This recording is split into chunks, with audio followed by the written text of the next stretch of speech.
Donc salut tout le monde, j'espère que vous allez bien, que la famille se porte bien. Aujourd'hui, toute nouvelle vidéo. Bon, je vais essayer un nouveau concept de vidéo, vous allez me dire ce que vous en pensez, si ça vous plaît. Vous n'allez pas voir ma bobine sur cette vidéo. Voilà. N'oubliez pas, lâchez des petits pouces, des petits pouces, des petits pouces. J'essaye de bosser pour essayer de vous trouver des véhicules qu'il ne faut pas acheter. Voilà. Je vais faire une petite série de vidéos. Donc là, on va voir le 1 litre de PureTech. Après, on verra le TCE de chez Renault. Voilà, donc lâchez-moi un maximum de pouces, ça ferait super plaisir. Voilà, donc on va parler du moteur 1 litre de PureTech, donc de chez PSA. Donc le voici. Et là, voilà. Donc on va voir aussi les véhicules qui sont associés à ce moteur. Donc c'est un moteur qui a été fait entre 2015 et 2016. Voilà. Donc là les véhicules compatibles ici. Donc on a le Citroën C3, C4, C4 Cactus, C4 Picasso, C4 Grand Picasso, Berlago, DS3, DS4, DS7, DS5, S. Après Peugeot, on a 208, 2008, 308, 3008, 5008, partenaires. Voilà. Donc je le fais comme ça cette vidéo, moi on voit bien que je dis pas des conneries. Voilà, donc turbo compressé avec injection directe. 3 cylindres. Surtout, le principal, c'est ça, 3 cylindres. Fabriqué en 2012. Donc c'est ça, c'est de 2012. J'ai plus la date de fin, je crois. Bon, il y a le modèle 110 chevaux et 130 chevaux. Voilà, là le petit bébé. Voilà. Donc c'est un moteur en fonte d'aluminium. Okay, voilà. Bon, jusque là, tout va bien, tout serait correct, malgré que mettre un turbo sur un 1 litre 2, c'est un peu dommage. C'est pas trop nécessaire. Si on veut des chevaux, on prend pas un 1 litre 2, déjà, de base. Donc c'est un turbocompresseur à faible inertie. Donc c'est Honeywell, le fournisseur du turbo. Voilà. Donc les performances, et voilà. Alors, on va voir la courbe de performance. Donc 205 Nm et 230 Nm pour le 130 chevaux. Donc 205 Nm pour le 110 chevaux et 230 pour le 130 chevaux. Voilà. Donc on voit un peu les courbes de puissance. Ouais. Là-dessus, ça reste raisonnable. Un 1 litre 2, ça va. Voilà. Donc qu'est-ce qu'il nous donne d'autre? Voilà, bon, tout ça, ça va pas nous intéresser.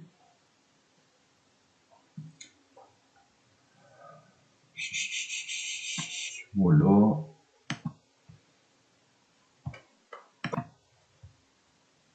Donc pour ceux qui veulent la coupe un peu du turbo, bon, donc là on a la sortie turbo, catalyseur 3 voies évidemment, nouveau filtre à particules essence, donc n'oubliez pas c'est un moteur essence. Hein. Prise de pression en amont, système diagnostic filtre à particules, voilà. Donc tout ça, ça reste relativement normal, pas de problème jusque là.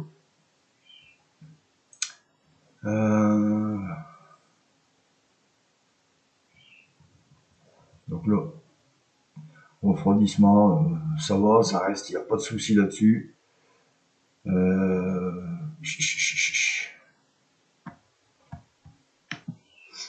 Donc voilà, ça c'est l'avis de l'Argus. Donc on va regarder un peu ce qu'ils nous disent. Donc là on a ici on a le 1 litre PureTech, modèle VTI. Le 1 litre de PureTech, pareil VTI, mais en 68-82. 1 litre de PureTech 110-130 chevaux.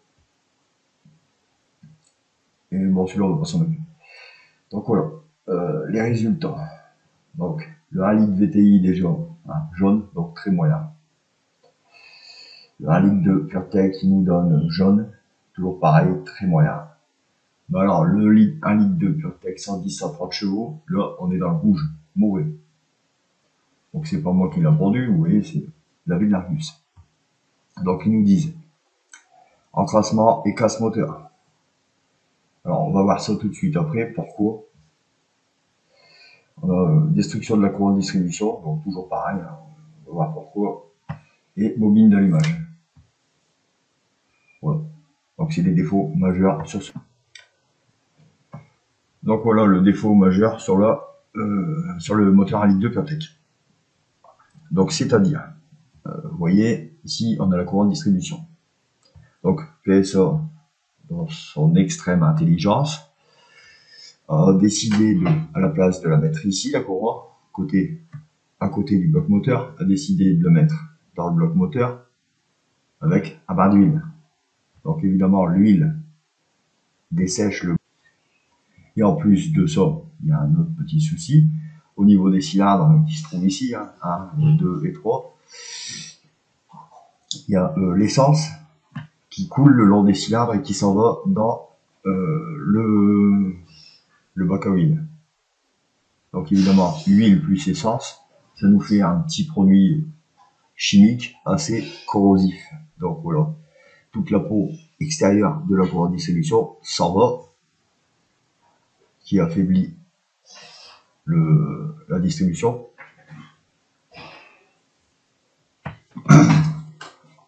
Voilà, donc tout ça, ça amène en fait la courroie distributive qui casse, ça amène à des casses moteurs. Donc PSA a décidé de rapatrier 220 000 véhicules. Voilà, donc dessus, ils ont fait changement de courroie, voilà, changement de nettoyage de la pompe à vide, parce qu'évidemment les particules de courroie qui se détachent s'en vont dans la pompe à vide, qui bouchent la pompe à vide. Donc voilà, ce qui amène souvent des casses moteurs et l'usure prématurée. Donc Peugeot, enfin non pas Peugeot, je me trompe, PSA a décidé de, il préconise en fait, hein, donc de faire la distribution tous les 6 ans ou tous les 100 000 km. Voilà. Donc normalement c'est 10 ans et 180 000 km. Voilà, donc pendant la campagne où ils ont rappelé les véhicules, ils ont fait la mise à jour du calculateur moteur. Donc en fait c'est pour réduire la pression, pour éviter les casses moteurs. La pression d'huile pour éviter les casses moteurs. Donc ils peuvent aussi changer, comme vous voyez là, l'électrovanne de la pompe à huile ou la vis creuse du turbo. Voilà, donc ils font tout ça, bien sûr, si votre véhicule a moins de 6 ans et moins de 100 000 km. Voilà, vous voyez, c'est ce que je dis, ramener à 6 ans ou 100 000 km. Voilà, donc il y a des collectifs qui se sont mis en place, parce que bon, c'est vrai que les personnes qui ont acheté ces véhicules sont très déçus, ils savent que c'est un moteur très peu fiable. Voilà, on met autant d'argent dans un véhicule, c'est pour que ça soit fiable. Oui, pas, c'est cette courroie-là en fait, hein, voilà. Je sais pas quelle idée ils ont eu. Pourquoi pas laisser à l'extérieur le moteur, il aurait été de meilleure qualité. C'est quand même dommage, une mauvaise idée, et voilà. Le pire, c'est pas les groupes, c'est les particuliers qui achètent ce véhicule. Voilà, donc les conséquences, l'effritement de la courroie, hein, comme on voit sur l'image au-dessus. Le circuit de lubrification de l'auto est du coup corrompu. Voilà, certains filtres et conduits se bouchent. Hein, évidemment, les particules du dessus de la courroie s'en vont. Donc il faut bien qu'ils s'en vont quelque part. Donc il y a un voyant qui finit par apparaître, mais le problème c'est que c'est souvent déjà trop tard. Il y a des préjudices financiers à cause de certains éléments, la sécurité aussi, la sécurité c'est assez dangereux que le moteur casse. Voilà, donc après peut-être encore une petite photo qu'on va voir peut-être derrière. Voilà, PureTech moteur, ouais, super. Voilà. On voit bien la publicité qu'ils avaient fait, ils étaient contents. L'innovation qu'ils ont faite, mais c'est une hécatombe. Donc voilà, mais ne pouvons pas encore au niveau du taux de panne des 1 litre de TCE. Les 1 litre de TCE, on va les voir très vite. Je ferai une vidéo dessus aussi. Hop. Donc voilà, les véhicules, bon on l'a déjà dit, hein. Voilà, donc la pompe à vide là se bouche avec des particules de courant et la courant casse, hein, bien évidemment. Voilà, le calculateur sera mis à jour pour mieux détecter en amont l'arrivée du problème, afin que le conducteur soit prévenu qu'il va avoir une grosse facture. Voilà, c'est cool, hein. Ils sont sympathiques, ça va vous prévenir plus de bonheur en fait que vous allez être dans la galère. Voilà. Donc il y a eu un collectif qui s'est fait. Je sais plus. Bon déjà nous on a eu sur un live une personne qui est venue, qui étaient déjà 350. Donc voilà, ils sont déjà 350. Une association qui s'est ouverte. 350 victimes de ce moteur à litre de PureTech, on va dire. Voilà, parce que c'est le groupe PSA, donc il n'y a pas qu'une seule voiture. Il y a Peugeot, mais il y a aussi les autres marques que j'ai dit tout à l'heure, je ne sais plus lesquelles. Voilà. Oui, le moteur, je vais bien trouver le...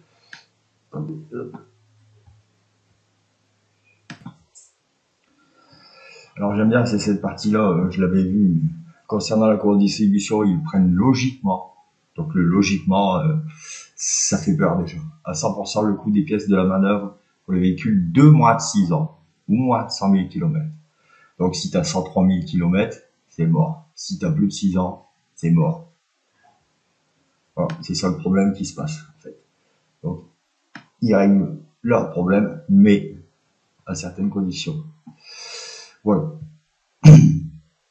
Bon, je pense qu'on a fait le tour. Donc, alors, le conseil, c'est éviter ce moteur. Voilà, parce que c'est une catastrophe. Mais il y a pire. Le moteur TCE, on va voir ça dans la prochaine vidéo. Donc voilà. Donc surtout, n'achetez pas ce moteur. C'est une source très catastrophique. Vous allez avoir des factures à déterminer parce que quand vous allez au garage, donc vous avez plus de 6 ans, plus de 100 000, donc vous allez au garage pour faire contrôler tout ça. Donc il va vous changer. Parce qu'il va se sentir obligé pour éviter de mettre sa garantie en jeu. Donc la couronne distrib, la pompe à vide, l'électrovanne de pression. Du coup, il va vous faire la vidange. Là, vous êtes sur une facture à 4 chiffres.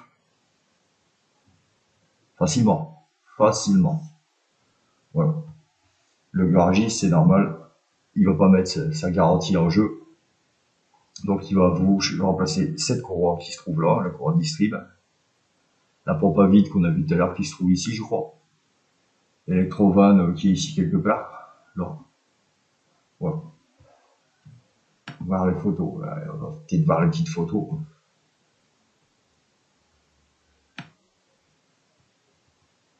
Voilà. Bon, non, il nous faut voir les photos. Voilà, donc c'était mon petit avis, ma petite analyse sur le 1 litre de PureTech. Voilà.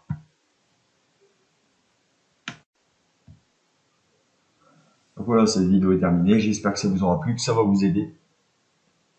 Donc lâchez des pouces, des petits pouces, des petits pouces. Ça fait super plaisir. Et dites-moi en commentaire si vous aimez bien ce type de vidéo. Allez. Salut! T'as cassé la location, il faudra que tu paies la caution.